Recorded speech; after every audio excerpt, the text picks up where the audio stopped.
So hello students. Now we have finished the first unit and start the second unit, that is related to the protein. Second unit is totally related to the protein classification. So first in this video lecture we will discuss about the classification, basic classification based on their solubility, shape and structure and biological function of this protein, right? So as we have finished this first unit related to the carbohydrate, lipids and the membrane lipid, different kind of the lipid, so that we understand very informative related to the phospholipids and other modified lipid. So in the second unit, uh, all related to the protein, primary structure, secondary structure, tertiary structure and super secondary structure, vitamins, porphyrins, right? So in this sequence, first we will discuss the classification, and before classification, let's be very basic about the amino acids. What is the protein, right? So what is the protein? That is, the protein is actually a sequence of attached amino acids, and what, by which bond they attach? There is a covalent bond, peptide bond, right? So one amino acid attached with the other amino acids. So just like it actually creates a chain of amino acids, that is called actually protein or polypeptide, you can say. So the first amino acid was discovered in 1806, that was the asparagine, right? So the first amino acid it was. So there are total 20 amino acids, right? So there are total 20 amino acids. First one was discovered in 1806, and then 20th number of amino acid was discovered in 1938. So more than 100 years actually it took, after 1800 to 1900, 1938.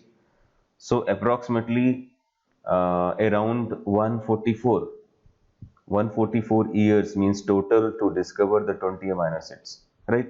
So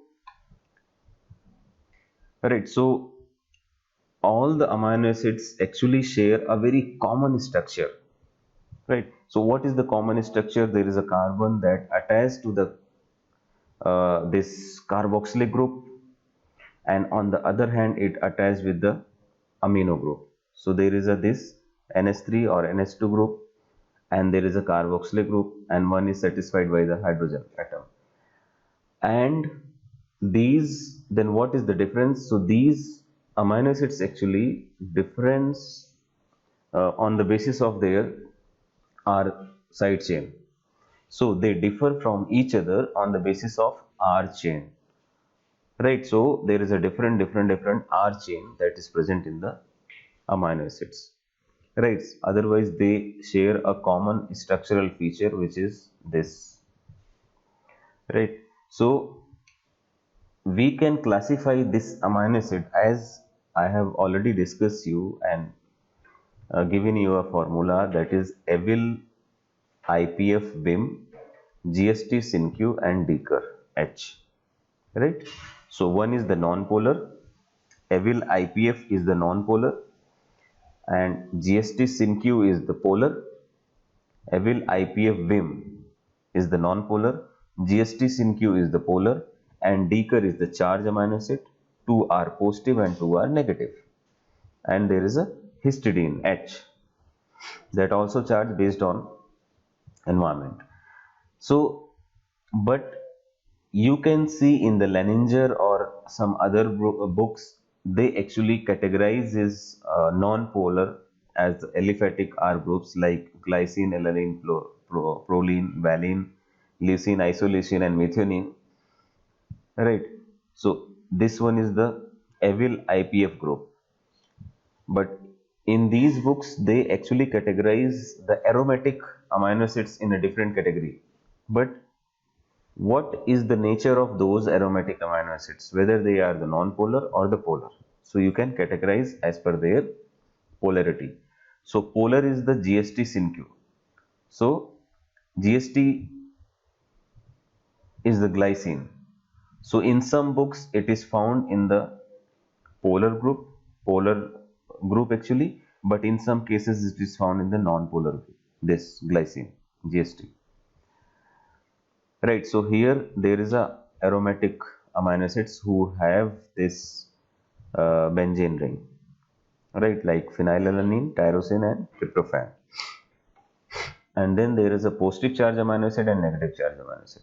If you go for the structure of formula of this, then avyl IPF Vim is the non-polar and the polar is GST SynQ, right, and Dker is the H is the charge amino acids, so D is the negative charge, Kr is the positive charge and H is the positive charge, right. So commonly you can apply this formula avyl IPF Vim, GST SynQ and Dker, right. So this is all about the simple amino acids and their classification. So apart from those 20 amino acids, there are some uncommon amino acids that are found in the human being as well as some other organism, right. For example, there are, these are the list of uncommon amino acids that also have important function in our physiology, right. So one is the 4-hydroxyproline. This is the modified form of proline. It's derivative of the proline, 4-hydroxy. 4 position pe there is a hydroxylation OH group attachment, right. So it is found in the cell wall protein in the plant and it's found in the collagen fibers, right. And the same thing, there is a lysine, derivative of the lysine, what, modified 5-hydroxylysine. So at the position of 5 there is attachment of the hydroxyl group, derivative of the lysine which is found in the collagen fiber. And then methyl lysine, 6N-methyl lysine, that is again related to the lysine, right, and it is the part of myosin, right. So 6N-methyl lysine is the part of myosin. And then carboxyl glutamate. So glutamate is the original but there is a modified version, gamma carboxyl glutamate, which is found in blood clotting protein, that's name is prothrombin, right. So it is found in blood clotting protein prothrombin. And one is the desmosin, that is the derivative of the 4-lysine residue, right, and it is found in the elastin protein. And then selenocysteine, there is a selenium in cysteine that is called selenocysteine, right. So it has the sulfur part in the cysteine. So some 300 additional amino acids have been found in the cell, more apart from this list. 6, these are very uncommon, they actually found in these different proteins. But apart from these uncommon, there are more additional amino acids, but their role is very limited, right. Some 300 additional amino acids have been found in the cells. They have a variety of function but are not constituent of the protein, but they are not the part of protein. So that's why we are not including those amino acids. Okay, so now we understand the amino acids, uncommon amino acids and basic structure of the amino acids, their variety means category, whether polar, non-polar and the charge amino acids, right. So based on these charges we have to predict the function that later on it will come. That's why you have to understand that group, polar, non-polar and charge. So that group you have to remember. So what is the peptide? So basically these amino acids are covalently joined to each other and they form a amide linkage, and that amide linkage is called a peptide bond, right. So attachment of these amino acids give you the dipeptide. So similarly again attachment of the further amino acids, so in this way it can form a polypeptide chain. So when a few amino acids are joined, means limited number, then it is called oligopeptides. But if it is number is many more, then it's called a polypeptide, right? Polypeptide means that is the chain of amino acids. As you can see in this figure, in this slide, so this one is the first amino acid and this one is the another amino acid, right? So both are joined to each other and there is a liberation of one H2O, this one, right? Then there is a attachment of this bond, CO and NH2 के बीच में bond, that is called peptide bond. So this one is the one amino acid and this one is the R2 is the second amino acid, right? So their main carbon is alpha carbon is this one, right? So this one is called dipeptide. So further attachment of the amino acid with this, that's called oligo and polypeptide. For example, here this one is the one amino acid, right? This part, and this one is the another amino acid, and then this one is the third amino acid, and then fourth, and so on, right? So in this fashion, amino acid actually attach to each other, so it creates a polarity actually. So one pole it has the NH2 group or NH3 group, and on the other hand it has the COO group. So the end which have the NH2 group, that is called N-terminus, and the end which have the COF group, that is called C-terminus. So all the peptide have two terminus, one is the N-terminus and other one is the N-terminus, right? So one is the N-terminus and other one is the C-terminus, right? So you remember this because we will again and again discuss these things. So present of the amino acid on the N-terminus or the C-terminus, when you are categorizing the different domains of the protein, then you have to focus on the N-terminus domain or the C-terminus domain or the middle one, right? So based on this we say actually N-terminus and C-terminus. So classification based on the solubility, shape, structure and biological function. The first is the based on the composition and the solubility. So there are three major groups.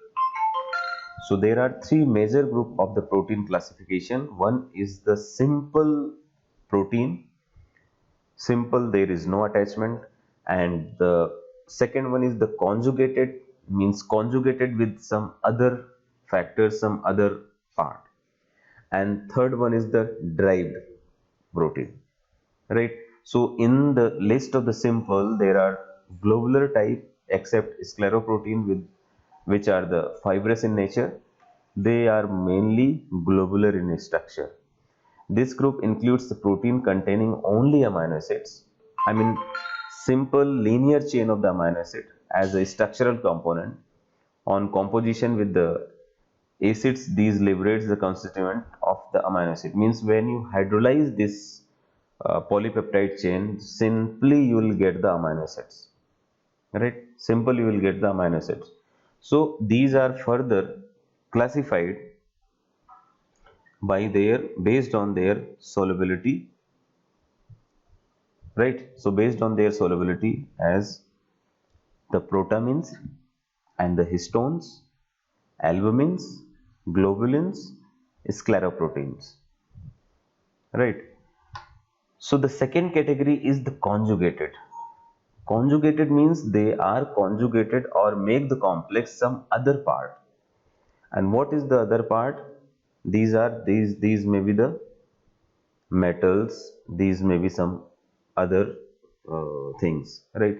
For example, there is a metalloproteins, right? So metalloproteins, these actually have the metal, like cedrophilin or ceruloplasmin, copper containing, iron containing cedrophilin, and then chromoproteins. For example, hemoglobin, that has the iron, hemocyanin, again iron, hemoerythrin, cytochromes, flavoproteins. So these actually proteins have the protein part as well as some metal part, right? Metal or non-metal part. And then glycoproteins, there are some proteins which have the carbohydrate, attachment of the carbohydrate with the protein. So it means conjugated with the carbohydrate. So that is called glycoprotein, just like a glycolipids. In glycolipids, along with the lipid, there is a carbohydrate attachment. So that's why it is called glycolipids. But here they may be the glycoproteins. Means there is a carbohydrate attachment of the carbohydrate with the protein. So that is called glycoproteins. Then phosphoproteins. There is a phosphorylation of the protein, right? So multiple phosphorylation is there. So that is called phosphoproteins. For example, casein, ovovitalin from the egg yolk. In the glycoproteins, there are many glycoproteins, albumin, serum, globulin, all the proteins are the glycoproteins. Then lipoproteins, protein plus lipid, right? So that is called lipoprotein. So complex with the lipid, example is the cephalin, lecithin and cholesterol, right? So those has some protein part. Cephalin and lecithin, that is the example of phospholipid. Then nucleoprotein, there are the protein which are connected with the nucleic acid, for example DNA and RNA, right? So those protein are the nucleoprotein, many protein. So this category is called conjugated. They have the complex with the metal or some related factors, right? Or this is also called a heteroprotein, right? So third category is the derived protein. They are the protein derived from the simple or the conjugated proteins by physical or the chemical means. Means they are the modified version of the simple and conjugated proteins. Example, denatured protein and the peptides, derived proteins. After processing and all, you can get this derived protein. So this was the first based on the solubility, simple, conjugated and derived, composition and solubility, based on composition and solubility. The second is the protein classification based on the shape. So there are two kind of the shape maybe. One is the fibrous and one is the globular. Globular means that has the circular structure, and fibrous they can maybe elongated form. So that's called fibrous and globular, right? So in gel filtration chromatography as a marker, we actually use the globular protein because they actually have very less space and there is a uniformity in the migration of those proteins. So in the gel filtration chromatography by which we purify the protein, we generally use the globular protein, not fibrous protein, right? So first category is the fibrous protein. They are primarily part of the mechanical and the structural function, right? So as by name, fibrous proteins, they should be the strong, right? So they are the part of the mechanical and the structural function, providing support to the cell as well as the whole organism. These proteins are the insoluble in water. They contain both internally as well as on their surface. Many hydrophobic amino acids are, maybe there in that structure, fibrous protein, right? So generally they also have, that part. So for example, there is a fibroin proteins. That is fibroin proteins produced. Have you seen the spider net? And there are some insect net. So that is made up of the fibroin proteins. So spider net is made up of this fibroin proteins. And collagen indicates not single protein but a family of structurally related protein. It's actually group of proteins, collagen fibers, and the main protein component actually of the connective tissue, extracellular matrix, and represents around 25 to 30% of the all cell protein, these collagen fibers, right? These are the fibrous protein. Alpha keratin, nail के अंदर there is a keratin, alpha keratin, claws में, birds के beak में, horn में, animal के horn में, hair में, wool, a large part of the outer layer of the skin to provide the strength through nail, right? Strength in the hair. So these are the all alpha keratin in nature. So stiffness and flexibility of these structure is a consequences of the number of disulfide bond. Means there is a higher disulfide bond. So number of disulfide, if it increases, then actually stiffness increases, right? So there is a elastin protein that provide the elasticity to the skin and blood vessels that found in the blood vessels and the skin, right? Then second protein is the globular protein. As I said, these are in mostly they are in the circular structure. Most of the protein belongs to this class. They have a compact and more or less spherical structure, right? So mostly they are the compact and less uh, spherical structure, more complex than the fibrous protein, right? So in that way, motifs, domain and tertiary and quaternary structure are found, I mean in those proteins, in addition to the secondary structure. Means if they are the compact and make further structures, so there is a motif, domain, tertiary and quaternary structure is found in these kind of the proteins, right, rather than the secondary structure. Mainly in the fibrous protein, secondary structure is found, beta sheets actually, right? So that are the secondary structure, soluble in water but can also be found inserted into the biological membrane, transmembrane region, thus in a hydrophobic environment. So they are actually soluble as well as partially soluble in the environment or the in water, depending on the nature of the protein.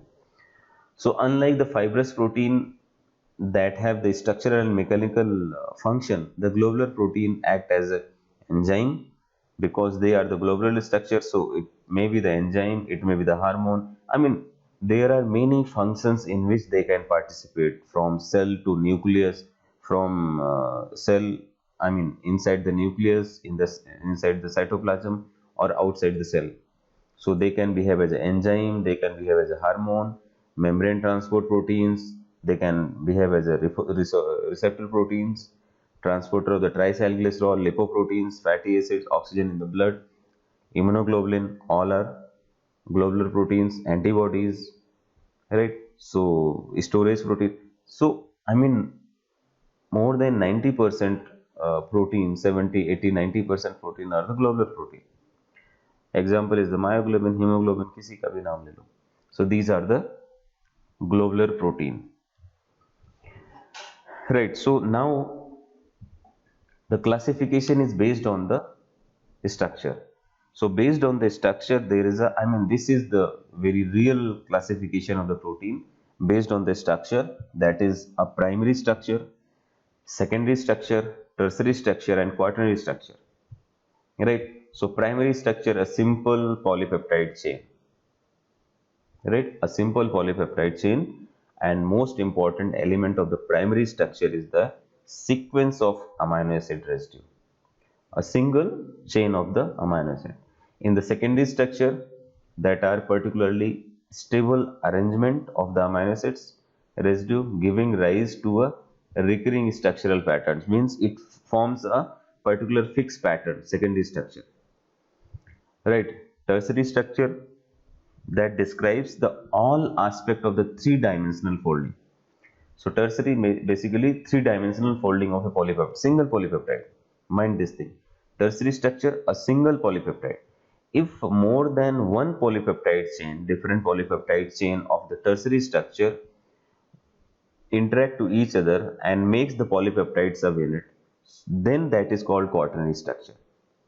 When a peptide has two or more polypeptides a unit in their arrangement in a space is referred as quaternary structure,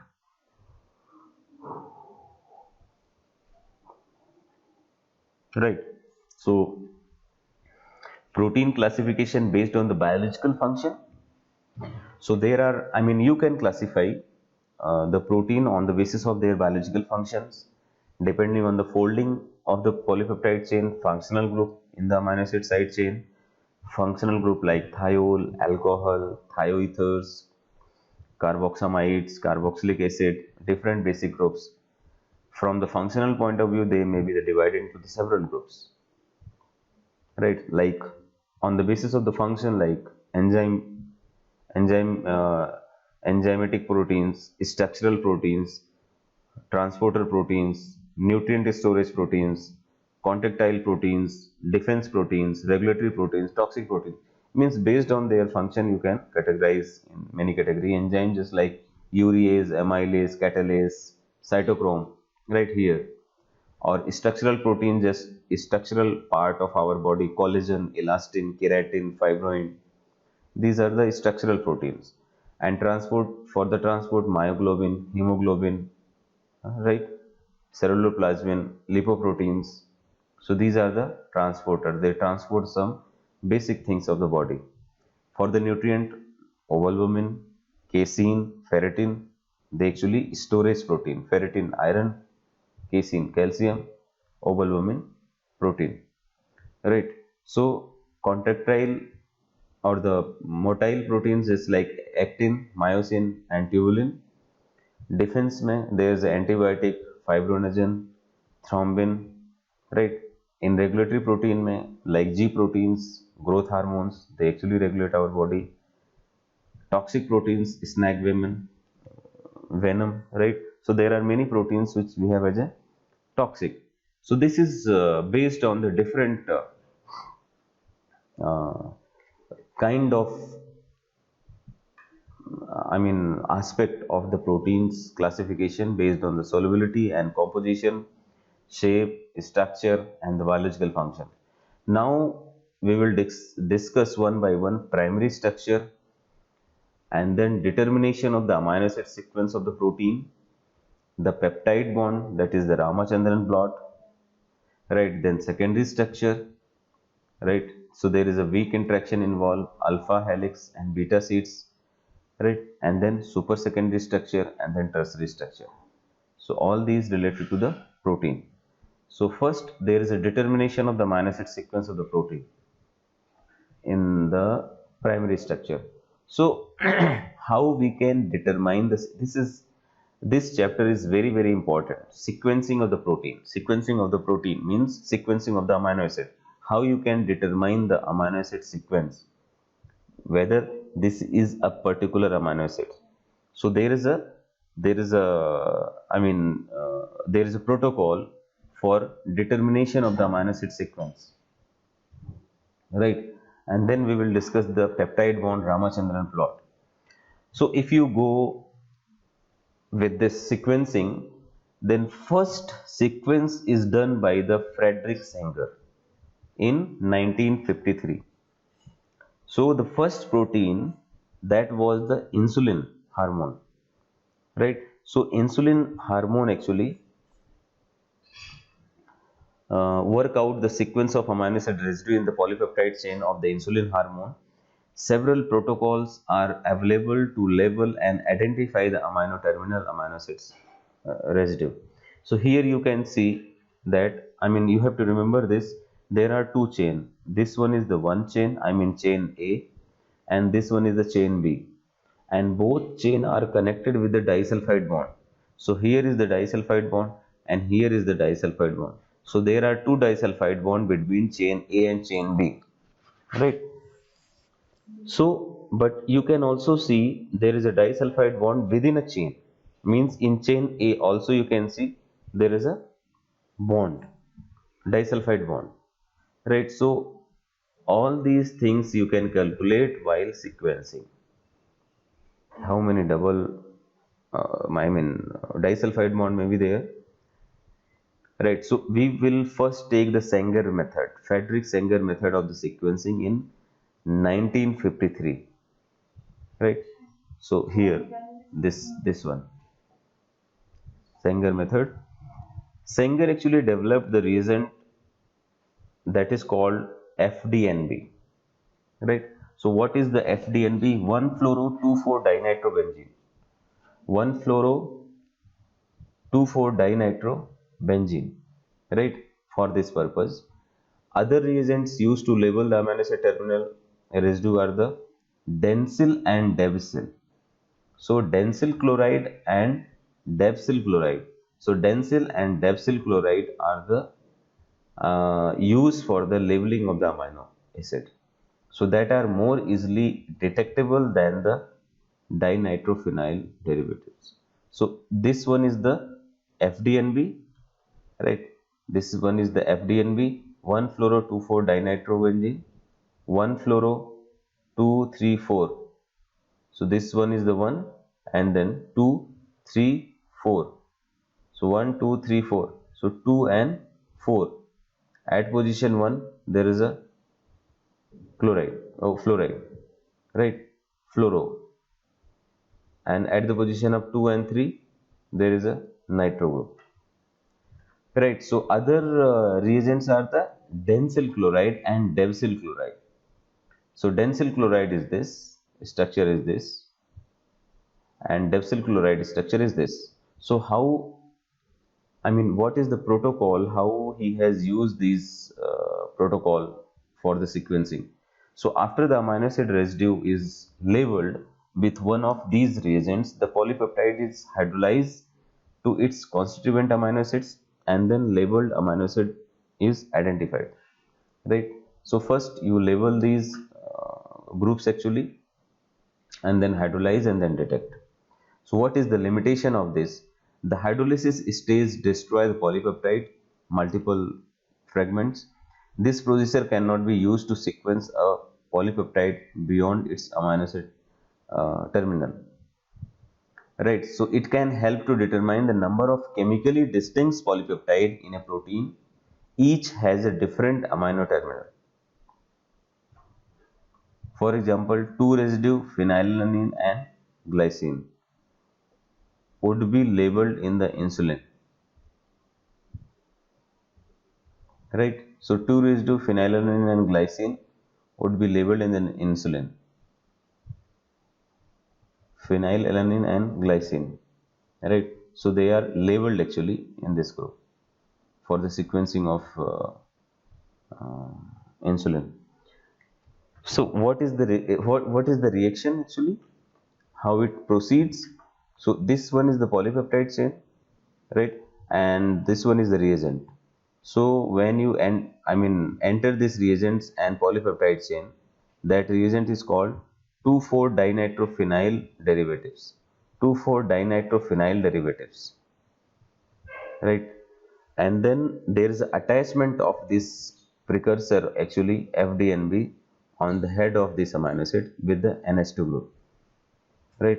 So after this there is a treatment of 6 molar HCl. So 6 molar HCl actually detach this part.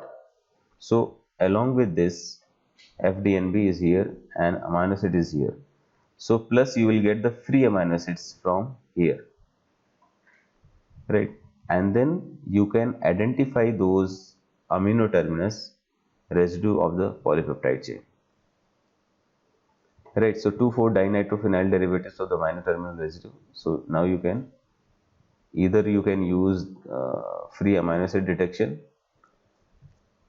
right. So the second protocol is the advanced degradation protocol, advanced degradation procedure, that actually developed in 1947 to sequence the entire polypeptide. A chemical method devised by Pearl Edmonds is usually employed.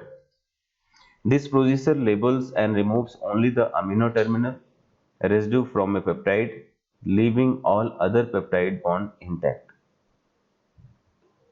right. So there are, further advanced degradation, and there are the reagent and different steps of this, right. Why large protein must be sequenced in the small fragment? There are few questions, steps of the process that we will discuss in the next class, right. So if you have any doubt, then you can ask the question, right. So if you have any doubt, you can mail, and we can discuss in the coming class. Okay, so thank you so much for watching this video.